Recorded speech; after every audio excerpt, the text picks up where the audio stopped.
Bonjour à tous, bonjour à toutes. Alors aujourd'hui, je vais vous faire une vidéo pour évidemment revenir sur le match de Rafa d'hier, donc le match contre Taro Daniel. Rafa qui s'impose en 4-7, 4-6, 6-3, 6-2, 6-2. Un match assez bizarre encore une fois, surtout un premier set fait une heure et quart, c'est-à-dire le temps d'être mené 6-4, 2-1 break. Une heure et quart vraiment mauvaise de la part de Rafa où il sentait vraiment très très mal la balle.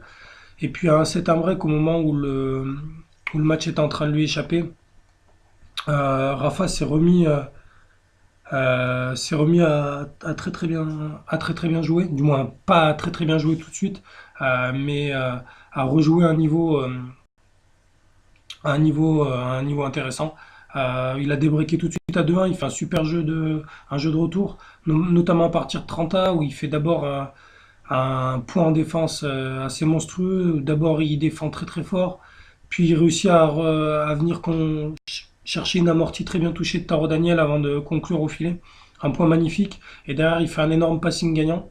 Donc voilà, et à partir de ce moment-là, on a retrouvé un Nadal bien plus, bien plus cohérent et avec un tennis sans être brillant, un tennis bien plus solide qui peut lui permettre d'espérer autre chose que de se faire éliminer prématurément, comme ça a été le cas ces dernières années à l'US Open, un peu comme à Wimbledon d'ailleurs. Donc voilà. Après derrière, Rafa il a vraiment déroulé parce que il débreak, il revient à 2-2, il fait le jeu du 3-2. Et après, bon, Daniel revient à 3-3, mais à partir de 3-3, ça fait 6-3, 6-2, 6-2 pour Nadal. Derrière, cette partie-là de match dure à peine une heure et demie. Donc Nadal conclut les trois derniers sets quasiment en une heure et demie, 1h45 à peu près, en jouant un tennis correct sur la fin du deuxième set et plutôt bon, sans être brillant encore une fois, plutôt bon dans le troisième et quatrième set. Il y a eu des passages très très bons. Après voilà, j'ai surtout été très attentif à la conférence de presse de Rafa, pas celle qui donne sur le court, mais celle qui donne à la presse et surtout à la presse espagnole où Rafa dit qu'il se sent nerveux et qu'il sait pas trop pourquoi. Voilà, il s'entraîne très très bien, qu'à l'entraînement il évolue à un niveau nettement supérieur que celui auquel il évolue en match. Il dit qu'il connaît pas la raison, mais qu'il n'est pas plus inquiet de ça sur le fait de résoudre ce problème-là parce que c'est une situation justement qu'il a déjà vécue. Et donc il dit qu'il est plutôt confiant sur le fait que la dynamique va changer et qu'il a fin de jouer, fin de victoire. Et paradoxalement, moi je pense que c'est vraiment ce genre de match qui peut vraiment lui faire du bien mentalement.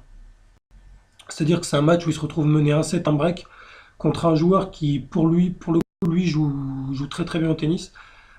Et Rafa, au contraire, lui, balbutie son tennis. Et malgré tout, un set, un break, déjà, il laisse même pas son adversaire confirmer le break. Donc ça veut dire qu'à partir du moment où il se sent vraiment en danger, il réagit tout de suite. Parce qu'il y a eu un set, un break, mais un break pas confirmé puisque Rafa débreak tout de suite.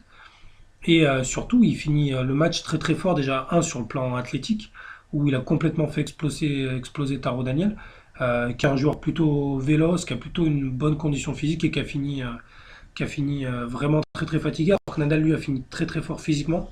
Donc déjà ça c'est une très très bonne nouvelle parce qu'on sait clairement que sur un match en 5-7, quand vous allez avoir deux joueurs qui vont être à peu près du même niveau ou qui vont évoluer au même niveau le jour J, celui qui va être le plus fort physiquement c'est celui qui ira au bout parce qu'un match en 5-7 vous avez 99% de chances de dépasser les 3 voire 4 heures de jeu et à partir de 3h30 4 heures de jeu c'est vraiment les jambes et la tête qui font la différence. Et dans ces deux aspects-là, je trouve Nadal très très bien. Physiquement, il a été vraiment énorme. À l'image de ce break qu'il fait où il sort 2 points, un passing gagnant monstrueux et sur le point d'avant pour obtenir la balle de débreak. Vraiment de la défense un peu vintage de Nadal qui s'arrache en coup droit pour aller chercher un passing dans les pieds et derrière qui réussit à passer son adversaire au fil en 3 temps. Donc ça, c'est du très très grand Nadal. Et après, je trouve que mentalement, d'ailleurs, on le voit à sa réaction quand il débreak, il sort un bamos assez énorme, il va chercher le public, on sent qu'il y a une énorme motivation. Et puis après, Une des raisons qui fait que je suis pas spécialement pas plus inquiet que ça, c'est le tableau. Les joueurs qui pouvaient nous faire peur dans cette partie-là de tableau, c'était Fonini, il s'est fait éliminer, Berdic, il s'est fait éliminer, et Dimitrov, il s'est fait éliminer. Je pars jusqu'au quart de finale. Donc les trois plus grosses têtes d'affiche dans cette partie-là du tableau, elles se sont fait éliminer. Au prochain tour, Rafa il va jouer Leonardo Mayer, qui va être un vrai test pour Rafa. Je pense que s'il évolue au même niveau que ce qu'il a évolué contre Lajovic et contre Taro Daniel pendant 1 heure et quart, il se retrouvera mené 2-7-0, il sera obligé de partir dans un gros gros combat. Par contre, s'il évolue au même niveau qu'il a évolué dans le troisième contre Lajovic et dans le troisième et le quatrième contre Taro Daniel, je pense que Rafa devrait pouvoir s'imposer. Si on se projette un peu plus loin, on imagine que Rafa puisse passer son tour contre Mayer. Derrière, il jouerait soit Troïki, soit Dolgopolov. Deux joueurs qui, sur un format 5-7 sur dur, sont pas des références absolues. Dolgopolov a souvent posé des problèmes à Nadal, mais jamais sur un format 5-7. Troïki aussi, mais pareil, Troïki c'est un joueur qui, au bout de 2h30, 3 heures de jeu, a tendance à baisser clairement de rythme.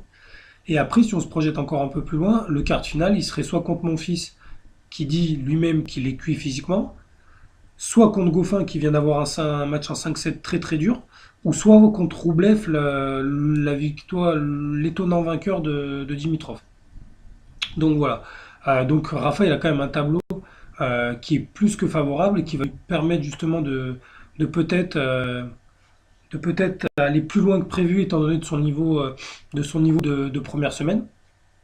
Après, moi, je pense que, de toute façon, Rafa, c'est toujours un joueur qui a tendance à se mettre au niveau de son adversaire. C'est-à-dire que quand il est pas bien, il réussit toujours à élever son niveau de jeu. Combien de fois on a vu Nadal mener un 7-0, un break, débreaker et finir très fort? Combien de fois on a vu Nadal breaker dans un troisième set décisif ou dans un cinquième set et revenir? Voilà, on sait que c'est un joueur qui, dos au mur, généralement, quand il est bien mentalement et quand il n'a pas de soucis physiques, on sait que dos au mur, c'est un joueur qui a une force de caractère et une réaction énorme. Donc je pense qu'il se mettra au niveau. Euh, Après, il a la chance d'avoir un tableau qui monte vraiment crescendo. Lajovic, Taro Daniel, on est sur deux joueurs du niveau à peu près similaire. Leonardo Mayer, on rentre sur un vrai niveau top 50. Voilà, un vrai niveau top 50. C'est un joueur régulier du fond du cours qui a un revers à une main. Euh, donc voilà, on monte d'un cran. Derrière, ça sera certainement. Moi, je pense que ça devrait être Troïki. Donc là aussi, pareil, on remonte d'un niveau. Et avant de jouer, certainement Goffin ou mon fils. Donc voilà. Pour la partie basse de ce quart de tableau, la partie de Roger et de Dominic Thiem, les deux ont eu du mal hier. Dominic Thiem a perdu un set contre un joueur pas très connu d'ailleurs. Et Federer a été mené 2-7-1 par Mireille Youzny. Euh, Moi, je suis vraiment pas du tout inquiet pour la place de numéro 1 mondial de Nadal sur ce tournoi-là. Parce que même si Rafa venait à perdre au prochain tour, Roger, il ira pas très très loin dans ce tournoi. Il vient de passer plus de 6 heures sur les deux premiers tours.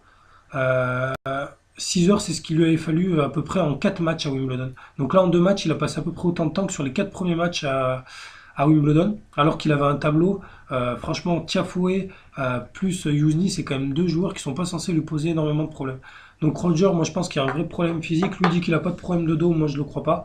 Je pense que physiquement il est en train de laisser beaucoup de jus. Et donc je le vois pas, à mon avis il sera pas en demi-finale. Dominique Thiem lui sera en demi-finale. D'ailleurs, je pense que si Nadal reste à ce niveau-là, Thiem ira au bout du tournoi. Ça sera Thiem ou Silic. Donc voilà, donc pour l'instant, Rafa passe sans convaincre. Voilà, après, moi je compte sur lui pour monter en puissance petit à petit et pour arriver en deuxième semaine à un bien meilleur niveau. Après, il y a une autre chose, Rafa a joué en night session. Euh, il y a deux choses qu'il n'aime pas aux États-Unis, les sessions de nuit en indoor, les sessions indoor, pardon, ce qui lui est arrivé hier, et jouer de nuit. Donc là, ces deux premiers matchs, il les a joués deux fois dans des conditions qu'il n'aime pas. Le prochain match contre Mayer ne sera pas en night session, puisque la night session devrait être réservée à Roger contre Feliciano Lopez, match très dangereux pour Roger. Donc Rafa devrait jouer en après-midi, toit ouvert. Et là, je pense qu'on aura une vraie idée du niveau réel de Rafa. Donc voilà, donc comme D'habitude, n'hésitez pas à me poser des questions, à réagir sur le blog et je vous dis à très vite sur le blog. Une bonne journée, une bonne soirée en fonction du moment où vous voyez la vidéo. À plus!